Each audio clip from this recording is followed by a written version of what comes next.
couple of ways you can think about doing this problem, okay? Let's see, what do you want to do? What do you want to do? Okay, do you remember your standard form of the asymptotes?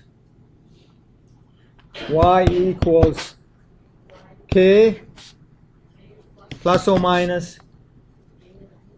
Now, is this guy going to be A over B, or is this guy going to be B over A? Make up your mind. Sorry?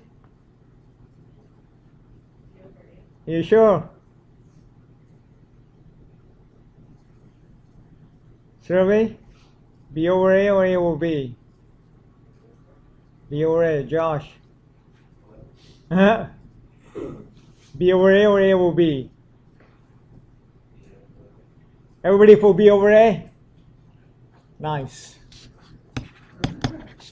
X minus H? Yes?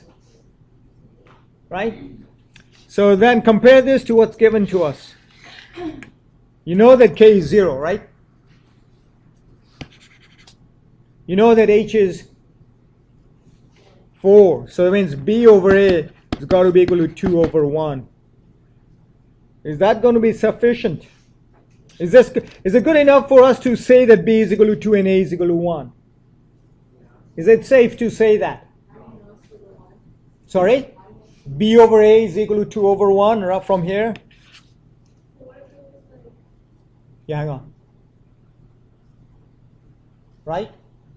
You're comparing this equation to this equation here. Compare these two.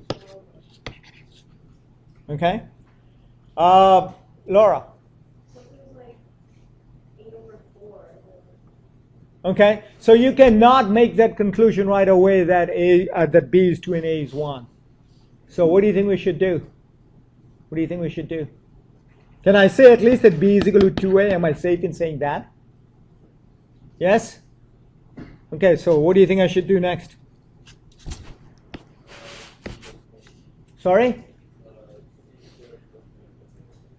Henry, you're on fire on Monday morning. Won't you smoke on the weekend, man? I'm going to hang out with you, dude. You are on fire. Okay, does everybody understand what he's saying? What did he say? Audrey, what did he say? Henry, repeat.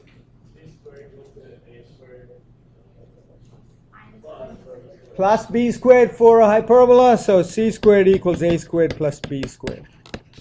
Do I know what c is equal to? Do I know what c is equal to? Sorry? Everybody with Mandy, c is equal to 4? Is everybody okay on that? What's this, dressing time?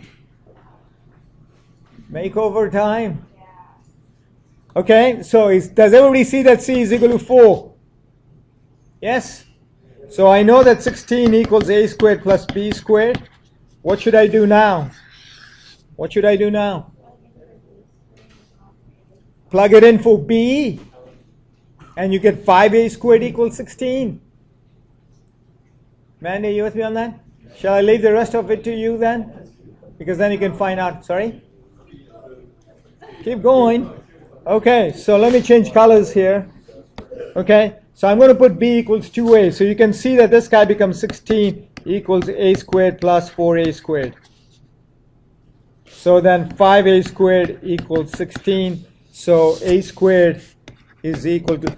You know, please do not work like the way I'm doing on this scratch pad, okay? This is a scratch pad. I don't even call it scratch pad. It's a scratch pad. I'm working as if I'm doing scratch. Do not work like that on your test. I think that's one of the biggest things that I see about students is the thinking is all over the map. It's all over your paper, which means that the thinking is not straight line, shortest distance. Okay, you're kind of doing a bit here, a bit there, not quite sure what to do.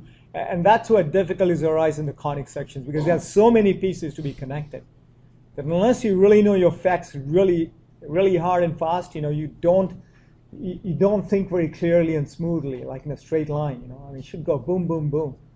I mean, if you look at my key, there are probably 3 steps to a problem, not like 15 all over the paper. So I'll tell you honestly that I'm kind of embarrassed at the kind of work that I'm showing you here because it's really a teaching style right now. But if you look at my key is not anywhere near like this. Okay, it's all one straight line. Okay, so everybody okay with a squared equals 16 over 5? Then what's b squared going to be? How do I find b squared? Hello? Anybody? Why, here's this equation here. Okay, it's equal to 16. So I want a squared.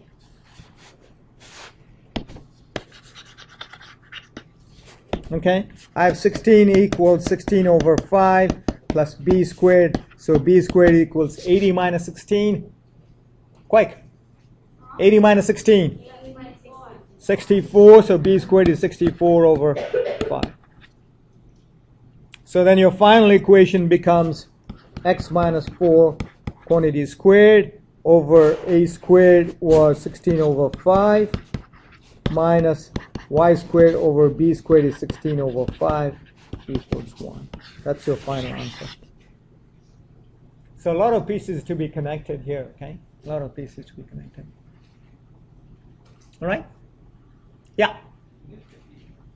So can I come back to it because I want to finish 9.4. Today's my only day to finish 9.4, so I'll come back to that when I get time, okay? All right, so I want to start out with 9.4. And you've seen this equation before. What's this equation called? What type of equation is it? Sorry? What's the difference between this and a standard? Sorry? Sorry? No, that's not true. That's not true. The right-hand side is equal to 0. In the standard form, the right-hand side is 1. Okay? Not only that, the x terms are really written as completed squares, right? X minus h squared. So what you see there is a general standard conic, and if you are to graph these things, their axis, their major axis would be either horizontal or vertical, not at a straight line, and not at an angle. Okay, not at an angle. Well, that's pretty boring when you consider that many planetary bodies are doing elliptical orbits, and they're not rotating either vertically or horizontally. They're doing some crazy shit stuff like this. Okay.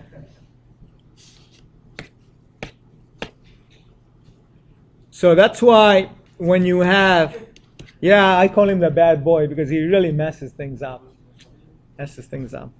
So B for bad boy. It should be B squared, shouldn't it? So today, and I told you this on Friday, that on Monday you're going to see the general conic equation with the B term in it. Okay? So once you get the B term, things become messy. Okay? But fortunately for you, we don't go through all the mess that I make my honors kids go through. Okay? Because the kind of algebra that goes in here is pretty extreme stuff.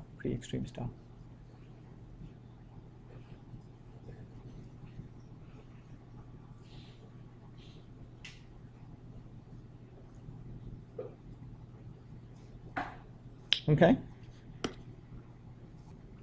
If you want to graph an equation with an xy term in it, its axis is going to be at an angle to the xy axis. So for example, what might happen is that you might get, again, if the general conic equation was for an ellipse, what might happen is you might get something like this.